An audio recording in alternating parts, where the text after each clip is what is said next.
Part 1. You will hear a conversation between a clerk from a moving company and a woman who wants to relocate to the United States. First, you have some time to look at questions 1 to 6.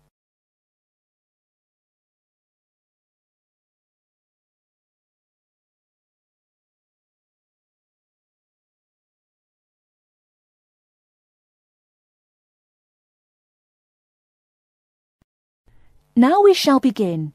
You should answer the questions as you listen, because you will not hear the recording a second time. Listen carefully and answer questions 1 to 6. Good morning, ma'am, and welcome to Australia's Moving Experience. How can I help you?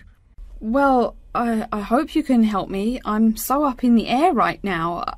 Just calm down now. Let me guess. You're moving and it has you a little confused.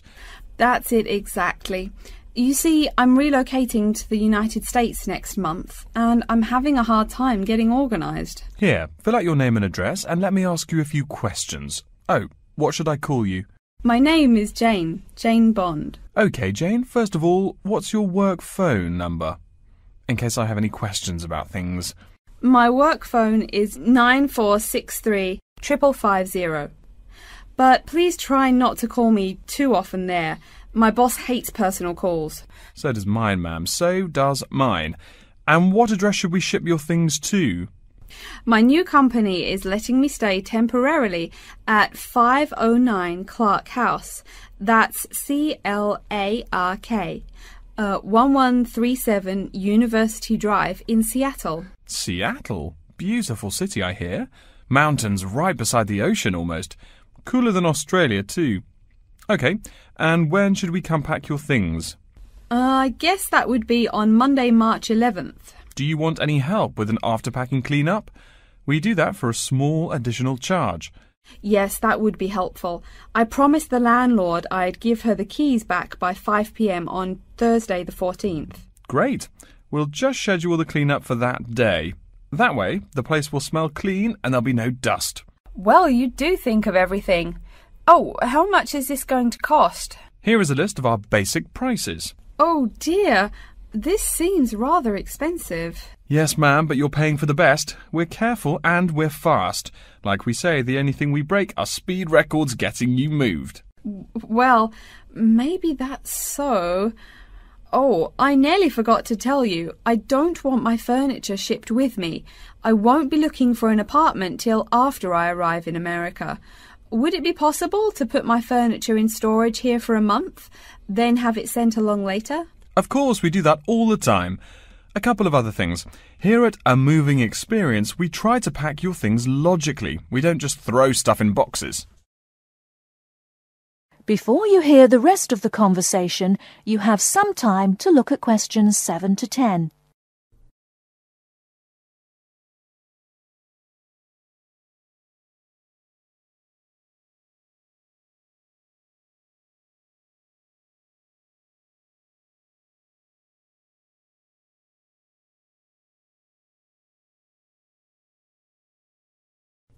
Now listen and answer questions 7 to 10. Do you have any special requests? You know, things you want packed in some special place so you know where to find them. Like what? Oh, I don't know. Things like dishes, maybe. Not to be rude, but you look like a lady who likes to eat. Ah, yes, I need my dishes and things where I can find them quickly. Great. We'll put those dishes and cutlery in what we call the emergency pack. Can you think of anything else? I do have an antique tea kettle my great-grandmother gave my mother. I wouldn't want to lose that. So I guess you'd better put that in storage with the furniture. Grandma's tea kettle with the furniture. Got it. Say, how about things like your alarm clock? You don't want to miss your plane on the big day, right? Well, you certainly think of everything. Yes, that's right. I'll also need my alarm clock where I can find it. Fine, we'll put that in your personal package. And of course, we'll give you a list of where we pack everything. So all you'll have to do on Thursday the 14th is grab your luggage on your way out the door. I couldn't help noticing the new CD player you're carrying. Is that a Samsung? Why, yes it is. One of their best. Cost me nearly $100, it did. Do you want to take special care of it? I mean, it's brand new. Take care of it, but nothing special. You can just put it in storage with the furniture. That looks like everything we need here. I guess you're all set. That was certainly quick. Thank you, young man. This has been a most moving experience. That is the end of Part 1. You now have half a minute to check your answers to Part 1.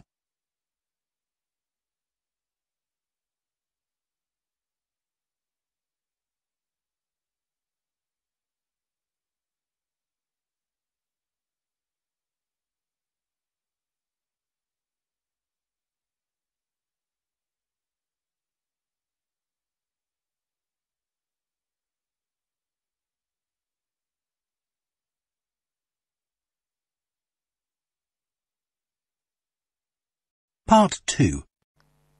You'll hear an introduction to a conference on computer system language learning.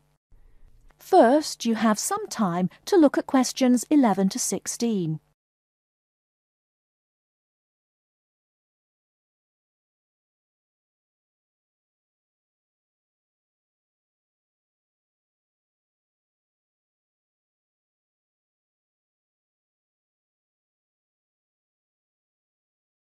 Now, listen carefully and answer questions 11 to 16.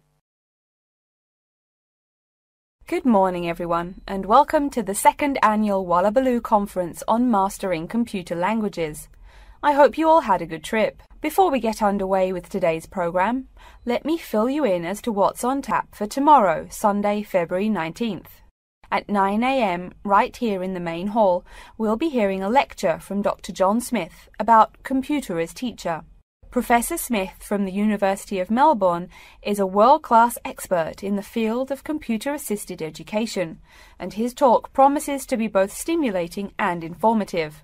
Immediately afterwards, at 10:30, there will be a presentation of papers by various delegates. That, however, will take place in the garden room on the ground floor. If you don't yet know, the garden room is also called the ballroom and will be gathering at the west end, the slightly raised area called Level 2. Just look for the crowd. If you get lost, there are signs in the foyer. After all that thinking, talking and listening, I expect everyone will be a bit weary. So at 11:15, there will be a break for coffee, cookies and other light refreshments. These will be available at the aptly named refreshment stand, placed by the door back here in the main hall. Also, if you choose to skip the formal lunch, you can buy a packed lunch at the stand for a reasonable price. I strongly urge you, however, to join us at the formal lunch. That won't be till 1 o'clock sharp, so you have time to stroll about town a bit. We'll be eating at the Seaview restaurant. The restaurant is located right here in the hotel on the top floor. It's a good dozen flights of stairs, so I suggest you take the lift on the ground floor, eh? If you're not fond of fish, there's an all-you-can-eat barbecue available as well. They even offer wallaby meat. After lunch, we'll troop back downstairs to Level 2 in the ballroom for the presentation of further papers, which will begin at 2 p.m. Please try to be on time. I know you'll be a bit tired after lunch, but the ballroom echoes so with people coming in late. Thank you in advance. Once we've heard the papers, we'll break for afternoon tea at 3:10 p.m. No need to walk. The manager of the refreshment stand has graciously agreed to have tea served in the ballroom. He's even promised us some special scones, baked from a recipe of his dear old Scottish grandmother. Then, tea being drunk and scones munched, we'll retire here to the main hall for some closing remarks and questions. So, by 5 o'clock, we should have the conference wrapped up. But the fun isn't over. This is Australia, mates. We'll be flocking to the hotel's own Palm Lounge on the east side of the foyer for an informal reception. You can relax, mingle with the other delegates, and let your hair down a bit. This will run from 5:10 to 6:10, though you're free to stay as long as you like. The lounge manager has informed me that for the duration of the actual reception, you can have all-you-can-drink beer for $20 with purchase of an advance ticket. Before you hear the rest of the talk, you have some time to look at questions 17 to 20.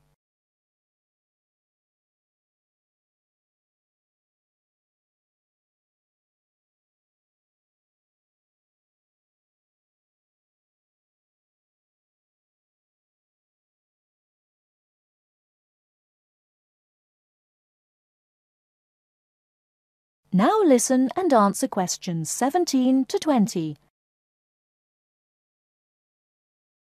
And yes, tickets can be purchased from any conference organiser or at the front desk any time between now and the start of the reception. I suggest you come by tomorrow evening to pick up the tickets, since the conference hall only holds 800 people. That way you can also get your journey planned ahead of time and be sure not to miss this truly memorable conference. If you want cocktails, however, I'm sorry, you'll have to pay for those at the regular price.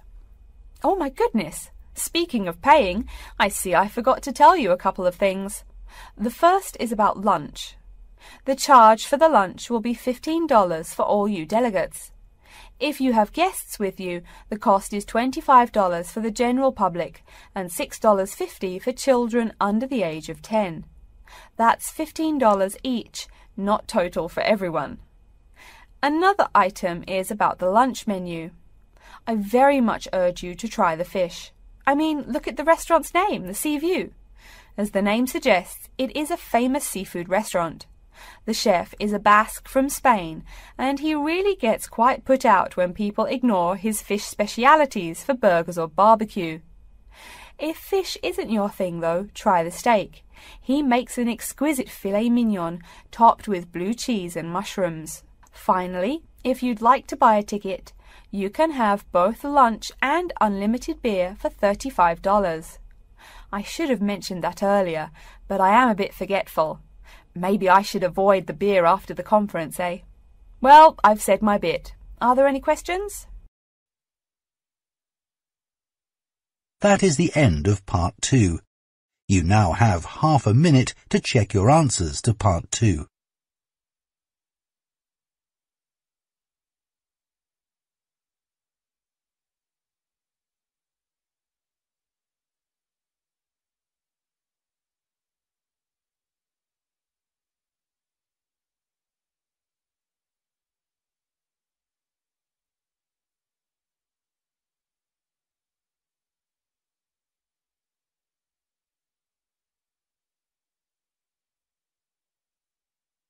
Part 3.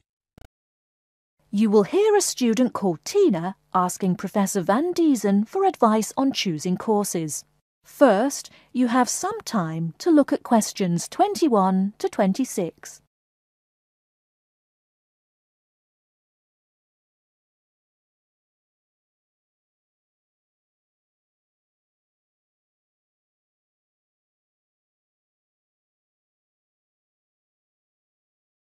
Now listen carefully and answer questions 21 to 26. Hello, are you Professor Van Diesen? Yes, I am. And who might you be? Oh, sorry, my name is Tina. I'm a freshman here.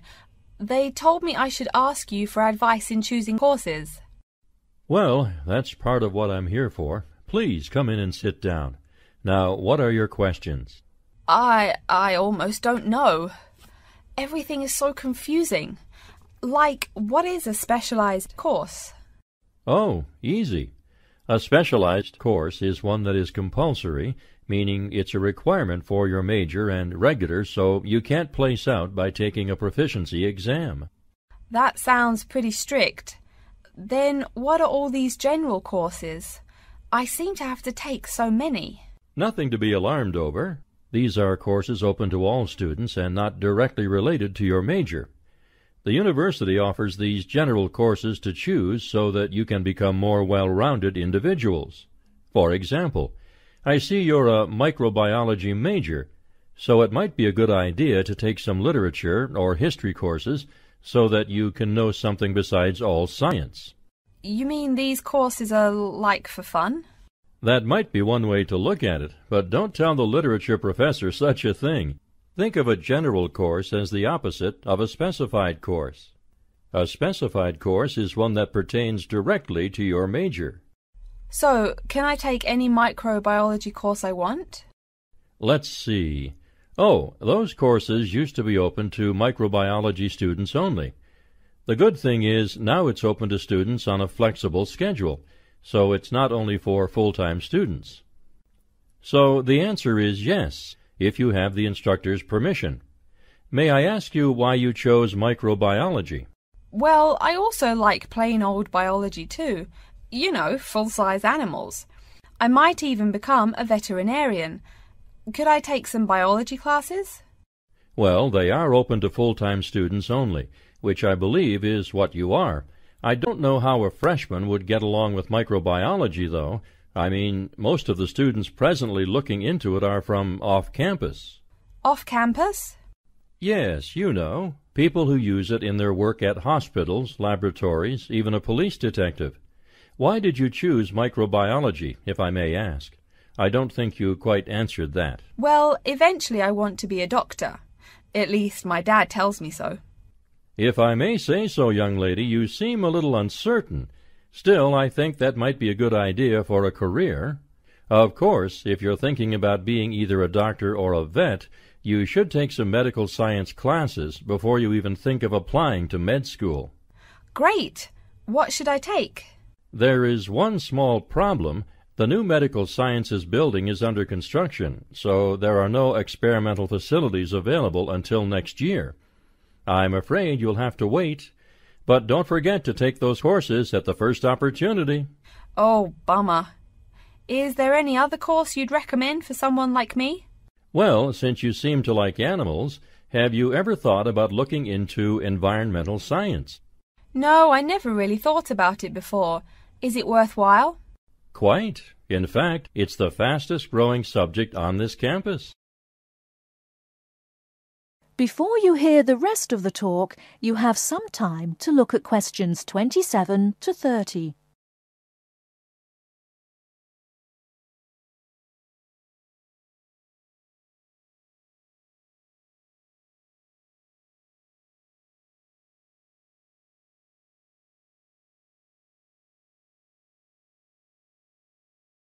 Now listen and answer questions 27 to 30.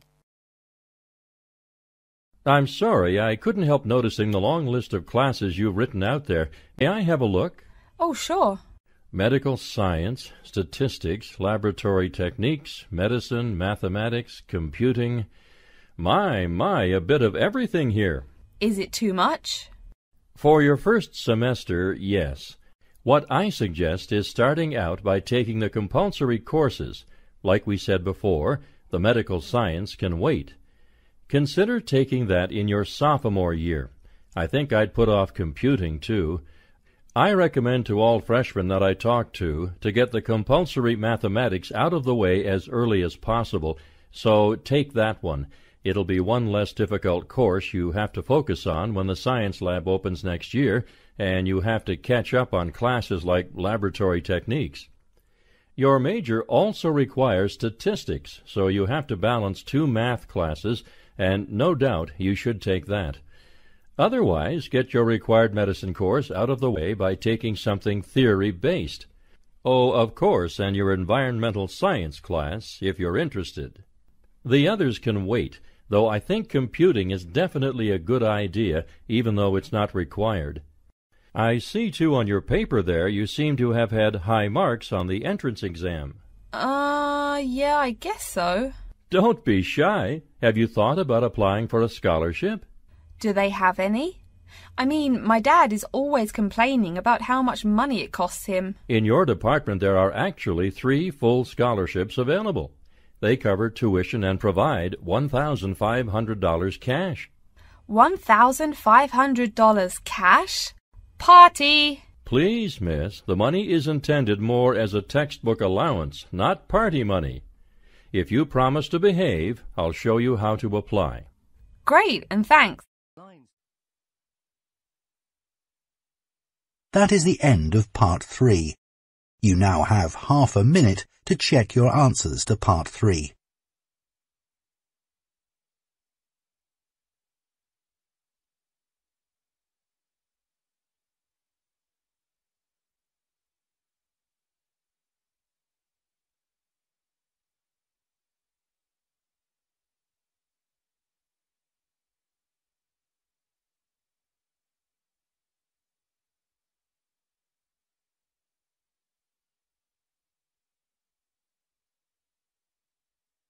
Part 4. You will hear a lecture about how to choose flooring materials. First, you have some time to look at questions 31 to 40.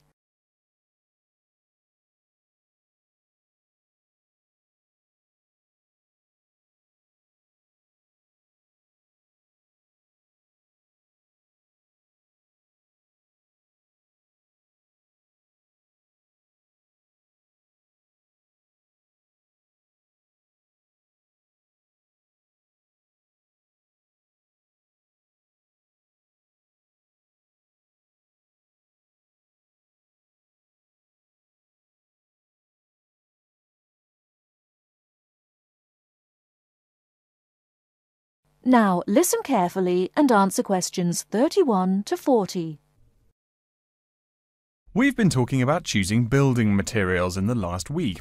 Now, a great many factors influence the choice of building materials. You can't make a house of cards, right? And people who live in glass houses and all that.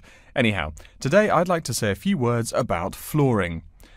Some artificial materials can be used, like plastic for instance, which offer mixed blessings when used as a flooring surface. On the one hand, plastic is cheaper than nearly any other alternative, short of bare ground. Plastic also does not warp like wood. On the other hand, the best that can be said about plastic is that it looks like wood or stone. However, it cannot replace the real materials. As I have mentioned, I'm fixing up a new house. The decorator my wife hired told me plastic does a great job of looking exactly like plastic. Besides, it scratches easily, fades or discolours, and starts cracking within a year or two. So, if you're fitting out a sleazy hotel or plan to live in a trailer park, go with the plastic. Really though, for all intents and purposes, this leaves us with wood or stone as choices for flooring. Stone and wood are alike in at least one respect. Both go through processing before they can be put to use.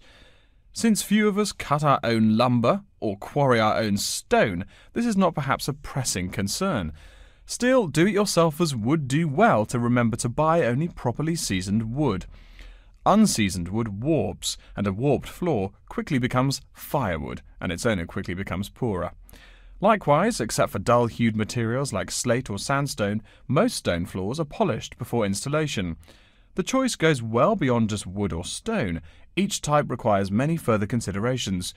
A few special remarks are called for when considering wood. For example, as always, aesthetics, personal taste and layout all play roles, as well as the type of house or room. Oh, and certainly don't forget the cost. When it comes to cost, a rule of thumb is that the softer and less exotic the wood, the lower the cost. In the US, for instance, pine is both ubiquitous and cheap. Mahogany is imported and exorbitantly expensive. If you're on any kind of budget when remodeling, it's really helpful to remember to go for the softer woods. Aside from cost, there are still lots of different factors that are important in choosing the best flooring for the job. Continuing with the example of wood, one must consider the effects of each type of wood on the mood of the room. When selecting the best wood to use, particular attention needs to be paid to its grain patterns, texture, and colour.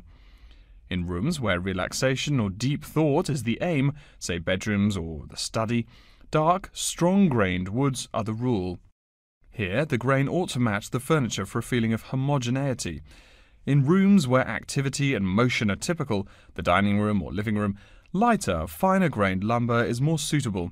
In such a setting, the wood grain might be useful in offering a contrast to the furniture. This leads to a feel of subconscious excitement in keeping with the room's function. In either case, though, consult a decorator. It is a decorator's job to know what materials to use to fit the function of the room. Though some things about putting together a room are subjective and based on one's individual taste, materials appropriate to a room's function are much more straightforward. A decorator takes the needs of the customer and uses a mathematical formula rather than subjective words. Since feelings vary from person to person, verbal descriptions of wood types tend to be ambiguous. You want the wood you select, not something approximate. And if you do decide to do it yourself, remember that all wood must be treated with preservatives to enhance its appearance and preserve its natural beauty. In the case of stone, or quarry tile, as flat-cut flooring stone is properly called, A new set of considerations must be weighed up. Simple colour aside, the degree of reflection must be kept in mind. This is called the reflectance rate, which is expressed in a number between 0.0 and 1.0, depending on the amount of light it reflects. At one end of the scale is polished silver. At a rating of 1.0, this shiny surface reflects nearly all of the light directed at it. Numbers closer to 0 describe materials that absorb more light. Moving down the scale a bit, we see that plastic that has been painted white has a rate of 0.8, which makes sense.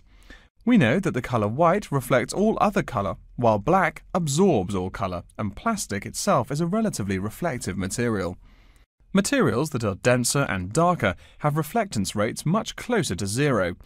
The quarry tile I mentioned a while ago has a rate of 0.1. As you may know, quarry tile is generally dark brown and made from clay, so it is quite dense. Of course, there is considerable variation among types of quarry tile because of the hue or treatment of the clay during its creation. Does anyone have any guesses as to what material may have a rate of almost 0.0? We can guess most of these materials are black in colour, but plastic, wood and even stone reflect some light. One material with a rate of almost 0.0 is black velvet. The texture produces almost no shine at all. Carrara marble, despite its white hue, is actually lower in reflectivity than black onyx. In any case, the fact that tiles vary somewhat should not be forgotten. A highly reflective floor would not be suitable in a library. It would be indispensable in a ballroom, should your home be large enough to feature one. Again, a rule of thumb is that light means lively. Since form and material follow function, one should only use the more reflective materials in rooms where the cultivation and expression of energy is important. Bear in mind, too, that most types of stone cost more than all but the rarest of wood. Of course, there is no reason why some rooms of a house should not feature wood floors or other stone tiles. You can even mix the two. A room with wood panels on the walls can have a beautiful stone floor. My bedroom has white birch walls and a light blue slate floor. The place looks like a Russian hunting lodge. Remember though, go with what feels right for you. Good taste and the laws of interior design are the homeowner's servants, not his master. It's only beautiful when you decide it is. I mean, you're the one who lives there, not the decorator, right? Okay, are there any questions?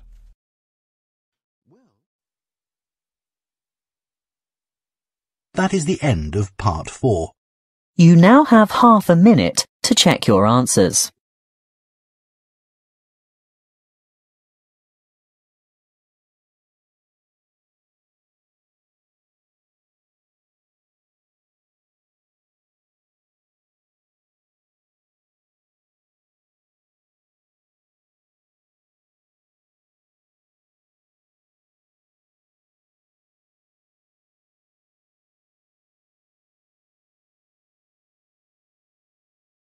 That is the end of the listening test. You now have 10 minutes to transfer your answers to the listening answer sheet.